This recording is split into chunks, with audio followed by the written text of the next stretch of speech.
السلام علیکم۔ Judaism versus Zionism کی ڈاکیو سیریز کی یہ ایپیسوڈ 2 ہے، اور اس کے اندر جیسے میں نے پچھلی ڈاکیو سیریز کے ایپیسوڈ کے اندر مینشن کیا تھا کہ جو جوڈائزم ہے یعنی یہودیت ہے، اس کا بیک گراؤنڈ کیا ہے،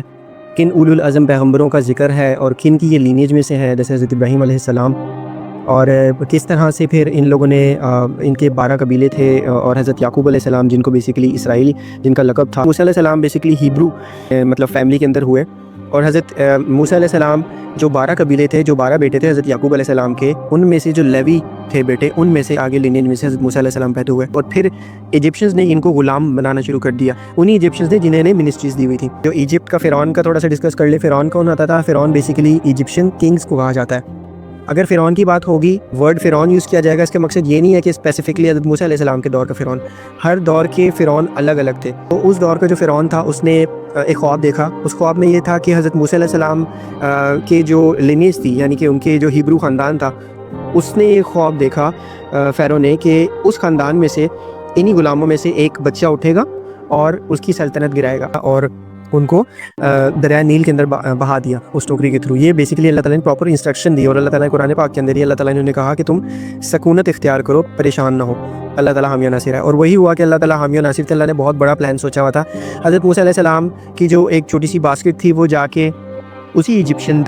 فیرو کے دربار کے پاس جا کے رک گئی، اور پھر حضرت موسیٰ علیہ السلام کی پرورش ہوئی اسی خاندان کے اندر، اسی فرعون کے دربار کے اندر، اسی بھائی کے اسی لڑکے کے ساتھ ہوئی، فرعون کے بیٹے کے ساتھ، اور جتنا بھی معلومات تھا جو اس کے بیٹے پہ لگتا تھا، وہی حضرت موسیٰ علیہ السلام کو ملتا تھا۔ ان کو جنگی ٹریننگ دی گئی، ہر طرح سے اسٹرینتھ ملی۔ حضرت موسیٰ علیہ السلام یہ سب چھوڑ چھاڑ کے صحرا کی طرف جب گئے، تو وہاں پر اللہ تعالیٰ کا ڈیفینیٹلی وہ، کیونکہ اللہ کا امر تھا، تو اللہ تعالیٰ کی طرف رغبت تو تھی حضرت موسیٰ علیہ السلام کی، تو حضرت موسیٰ علیہ السلام نے پھر وہاں بڑی خوبصورت یہ دعا کی جو سورہ قصص کے اندر درج کی گئی ہے۔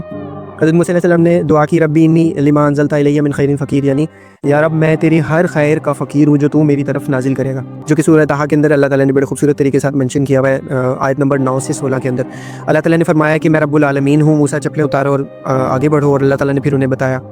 یعنی اللہ تعالیٰ نے انہیں ایمان کی اسٹرینتھ دینی تھی، فیملی کی اسٹرینتھ دے دی، ایمان کی اسٹرینتھ، فزیکل اسٹرینتھ ان کو بچپن سے ملی ہوئی تھی اس دربار کے اندر رہتے ہوئے پرورش کے تھرو۔ موسیٰ علیہ السلام کی کوئی ہارڈ اینڈ فاسٹ ریکوائرمنٹس نہیں تھیں۔ حضرت موسیٰ علیہ السلام نے صرف یہ کہا کہ ان غریب لوگوں کو غلامی سے آزاد کرا کے میں یہاں سے لے جانا چاہتا ہوں، ہمیں بس جانے دو، بس اتنی سی ریکوائرمنٹ تھی۔ اس کو یہ کہا کہ اب تمہارے اوپر میں جتنا کر سکتا تھا